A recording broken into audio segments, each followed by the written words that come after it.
وانا صغير كان عندنا واحد قريب بابا بيشتغل في التلفزيون اللي على كورنيش. عمو ده بقى خدني معاه الشغل في مره وخلاني طلعت في برنامج عروستي بتاع دباديبو وماما ساميه شرابي. انا هنا يا ماما ساميه. اكيد كلنا فاكرينها، ما هي زي ما قلنا الحلقه بلس 30. طبعا لما طلعت في التلفزيون بقيت بتعامل مع اصحابي في المدرسه وقرايبي في العيله اني وزير اعلام صغنن. امال يا جدع ده انا طلعت في مسبيرو. مسبيرو ده كان صوت مصر الرسمي والشعبي.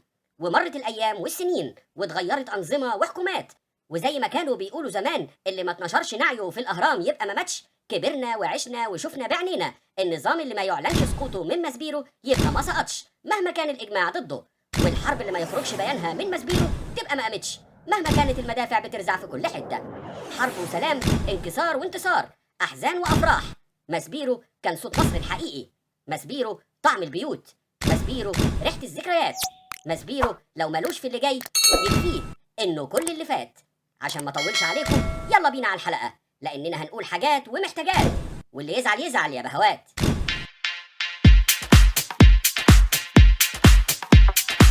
المفهوميه في الملوخيه.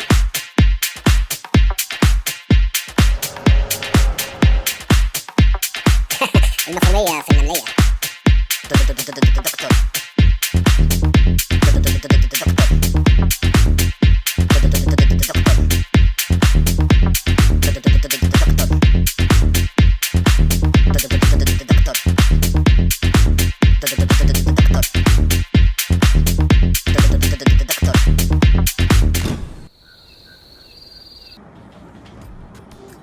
ناولني يا محمود يا ابن الريموت، اجيب مسبيرو زمان. ليه يا بابا بقى؟ ما تقلبش، انا مستني الاعلانات تخلص عشان اشوف اخر حته في مسلسل ملوك الجدعانه. يا ابني بقالك 3 ساعات بتقول لي المسلسل ايه، هو ما بيخلص؟ لا يا بابا، الاعلانات هي اللي ما بتخلص. كل شويه يجيبوا 4 دقايق من المسلسل ويطلعوا فاصل 20 دقيقه اعلانات، والباقه خلصت ومش هعرف اشوف الحلقه على النت. الله يرحم ايام زمان، كانت الاعلانات يا ابني ليها ميعاد، كانت تيجي يا قبل المسلسل يا قبل الماتش يا قبل الفيلم، وكانت العيال الصغيره بتستناها وتغني معاها. والله يا بابا المعلنين لو يعرفوا اننا بنقوم نشوف اللي ورانا ونخلص مصالحنا في الفواصل ما هيدفعوا فيها جنيه. على قولك يا ابني، اعلانات الشقق والشاليهات محدش يقدر على ثمنها غير 300 400 واحد في البلد. لو بعت لهم رسائل على الواتس هيبقى اوفر من ثمن الاعلانات. الزمن اتغير يا بابا، والاعلان بقى سلعه يلزمها اعلانات. والله يا ابني المشاهد هو اللي بقى سلعه وبيلقفوه لبعض. عايز تفهمني ان التلفزيون زمان ابو قناتين بيقفلوا في الظهر ويشطبوا بالليل كان احسن من القنوات الكتيره دي؟ طبعا، ودي عايزه كلام. ازاي بقى؟ على الاقل الناس كانت بتنام بدري وتصحى بدري تشوف اشغالها ومصالحها، مش متحنطين قدام شاشه التلفزيون ومنها لشاشه الموبايل لغايه ما يخلص شحن وينام. بس التنوع مطلوب. ولا مطلوب ولا نيله. زمان كنا كلنا شبه بعض، اخلاقنا واحده واكلنا واحد وقضيتنا واحده، رغم ان فينا المدرس والمعلم والدكتور والصنايعي والفنان. دلوقتي تنزل الشارع الواحد تلاقي اللي عامل امريكاني واللي عامل تركي واللي عامل فرنساوي واللي عامل من بانها، كل واحد بقى حسب اللي بيتفرج عليه. يا بابا دي طبيعه الدنيا. انت زمان كنت بتسمع سومه وانا بسمع انغام، ومازن ابني بيسمع مهرجانات. انت بتسمع انغام عشان يا ابني اتربيت على الذوق، ماما نجوى، بابا ماجد، عمه فؤاد، وجده عبده. شوف الادب والاحترام، العيل يتعلم من ماما وبابا وعمه وجده. تقدر تقول لي بقى مازن ابنك بيتفرج على مين؟ لا يا بابا، مازن بيلعب بابجي وروبلوكس. نعم يا اخويا، ومش عايزه يسمع مهرجانات؟ ده اكيد مازن رجع مع مامته من النادي. يبقى سلم لي عليهم، انا داخل انام.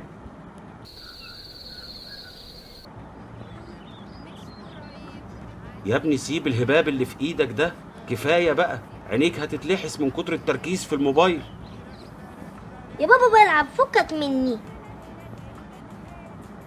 يا حبيبي حبه كده وحبه كده، اتفرج معايا على التلفزيون. تلفزيون ايه وبتاع ايه؟ مفيهوش حاجه تتشاف. ازاي الكلام ده؟ تعال ندور على برنامج اطفال نشوفه مع بعض. يعني ايه برنامج اطفال؟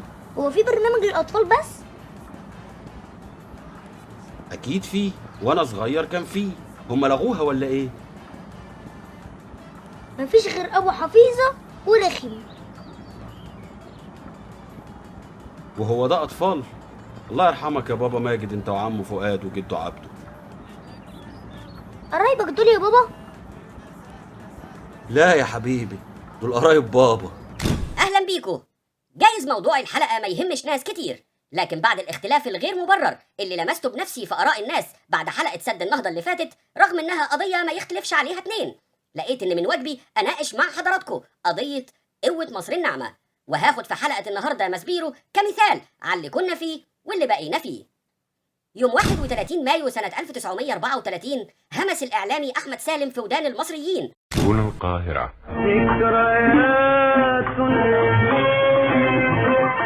عشان يكتب تاريخ جديد لمصر، ويبدأ عصر الإذاعة الحكومية وينتهي عصر الإذاعات الأهلية.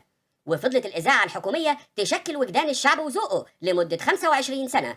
وزي اليومين دول في الذكرى الثامنة لثورة يوليو تم افتتاح مبنى ماسبيرو سنة 1960 على مساحة 12,000 متر مربع في قلب القاهرة على الكورنيش، عشان يتولى ماسبيرو مهمة حفظ هوية الشعب ده وتشكيل وعيه وتثقيفه. كان التلفزيون حلقة الوصل بين مصر الرسمية ومصر اللي في الشارع من ناحية، وبين مصر وجيرانها من ناحية تانية. ثورات وحروب ونكسة وانتصار، كان التلفزيون هو الأذان والبوصلة اللي بتنظم للمصريين خطواتهم. وبعد النصر ومع دخول الألوان سنة 1976 أنهى التلفزيون عصر الحشد والتوجيه، واتجه بقوة لعصر التثقيف والتحديث بقناتين اتنين. ومع نهاية الثمانينات ظهرت قنواته الإقليمية بالقناة الثالثة، لغاية ما جه عصر الفضائيات ودخلت الفضائية المصرية على الخط، وبعدها النايل تي في اللي بتتكلم إنجليزي، لغاية ما قدر التلفزيون يقتحم بقوة عصر الأقمار الصناعية بالنايل سات وقنواته المتخصصة اللي كانت نقلة إعلامية غير مسبوقة في المنطقة العربية والشرق الأوسط.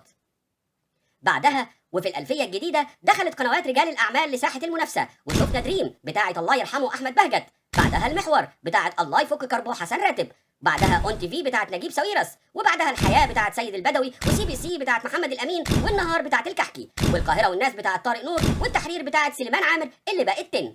واشتدت المنافسة لغاية ما ظهرت الكيانات الجديدة على إيد أبو هشيمة، واللي بدأت تستحوذ على منابر الإعلام في مصر، وصولا للمتحدة اللي عملت مؤتمر من كام شهر وقررت طرح المنابر الإعلامية دي في البورصة، عشان ينتهي عصر عمره 60 سنة من الإعلام الحكومي ويبدأ عصر إعلام البرص.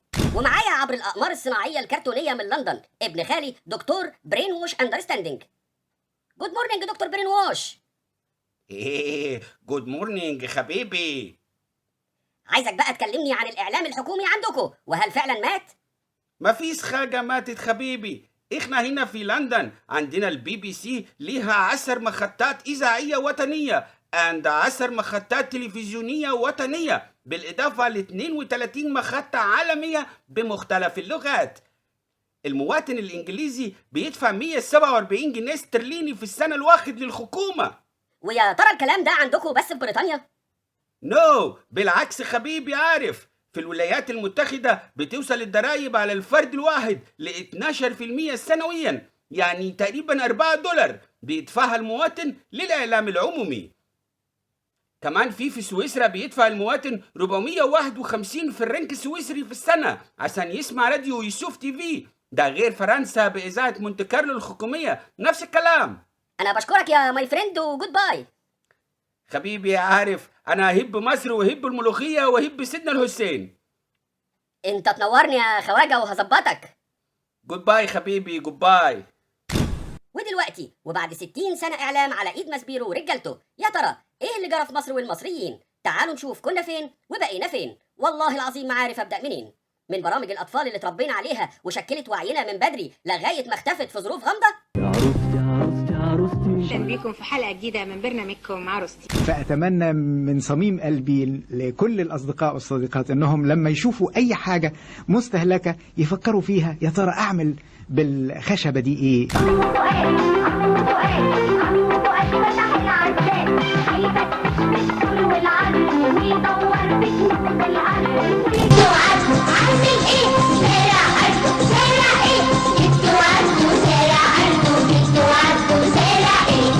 الشمس ما مالت على كل العصافير، قلنا زي ما قالت قلنا صباح الخير.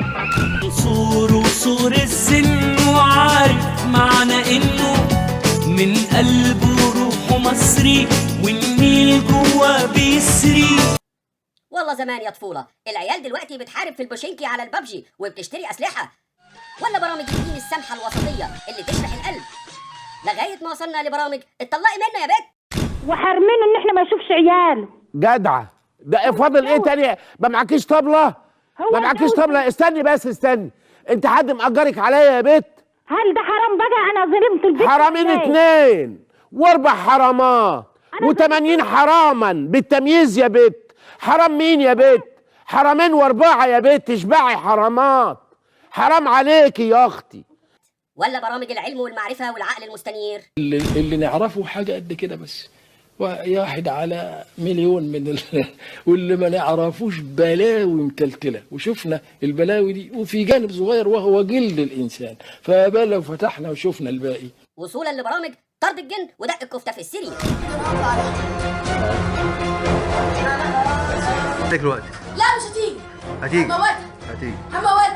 سمعنا عن مأساة غريبة جدا جدا جدا، طبعا رحلة الجن والممسوسين والشيوخ. أكلمكم عن قطاع الإنتاج ومسلسلاته ونجومه؟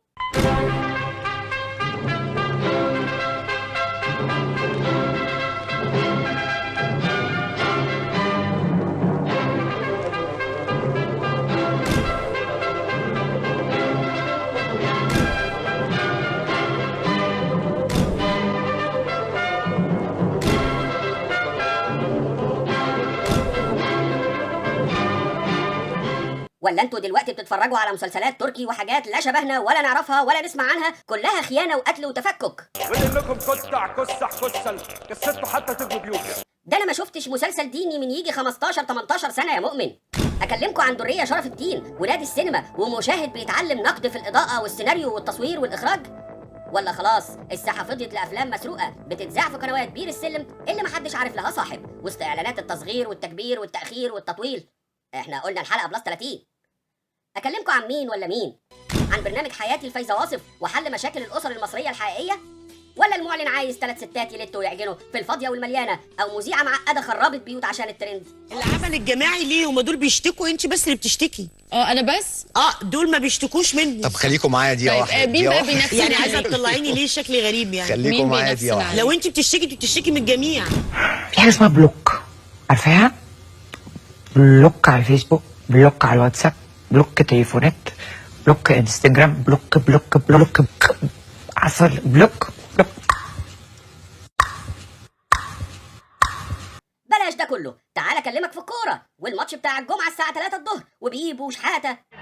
يتقدم لحسن شحاته خطيب نجم مصر، ياخد حسن شحاته نجم مصر وبيتقدم لجمهور النادي الاهلي ليتجه سويا الى جمهور نادي الزمالك. دي الروح الرياضيه اللي احنا عاوزينها تسود ملاعبنا. ولا اكلمك عن استاد النيل، اول برنامج متخصص في التحليل. كابتن جوهري، الحقيقه يمكن بتشوف اهداف بطوله الامم الافريقيه والهدف بالذات بتاع احمد حسن فعلا ضحكت قوي. يمكن حنان بتقول لك اضحك بقى وفرجها يا عم، انت قعدت تضحك قوي. لا على الهدف ده والهدف اللي بعديه. ولا خلاص الجمهور ما بيحبش يشوف غير قنوات الانديه، الغندور يسخن الزملكاويه ومنيسي يسخن الاهلاويه، وكل قناه بقى ليها كابتن معتزل وصحفي فاضي ولاعيب فاشل، لغايه ما الكوره بقت تحفيل واهانه وتنمر. اكلمك عن نشره الاخبار واحمد سمير وزينب سويدان، ولا انت بتحب النشره اللي بتقدمها الفراخ وكلها بيض؟ اسمعني انا عندي معلومه. اشمعنى؟ تعالى العشاء مفيش ولا جرسون. افكرك بساميه الاتربي وحكاوي القهاوي، ولا افكرك باخترنا لك في ريال صالح، ولا العالم يغني مع حمديه حمدي، ولا سلوكيات مع ملك اسماعيل، ولا جوله الكاميرا مع هند ابو السعود؟ اكلمك عن تياترو والموسيقى العربيه ورتيبه الحفناوي، ولا بنت الجيران والسيجاره البني وليله الخميس نسيتكوا كل حاجه؟ القطه المشمشيه حلوه بس شقيه، القطه المشمشيه حلوه بس شقيه. انا تعبت وللاسف مفيش فواصل اطلع ارتاح، رغم ان القايمه لسه طويله ومسبيرو ما بيخلص الكلام عنه.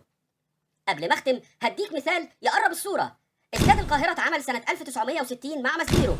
شوف بقى حضرتك استاد القاهره كام مره اتطور واتغير، ما بين توسيع مدرجات لتغيير نجيله لملاعب فرعيه لساعه الكترونيه لاذاعه داخليه، ده غير الملاعب والمنشات اللي تخص الالعاب التانيه غير الكوره اللي اتعملت حواليه. تقدر تقول لي بقى ماسبيرو اتعمل له ايه غير دهان الواجهه في العيد ال50 لانشائه؟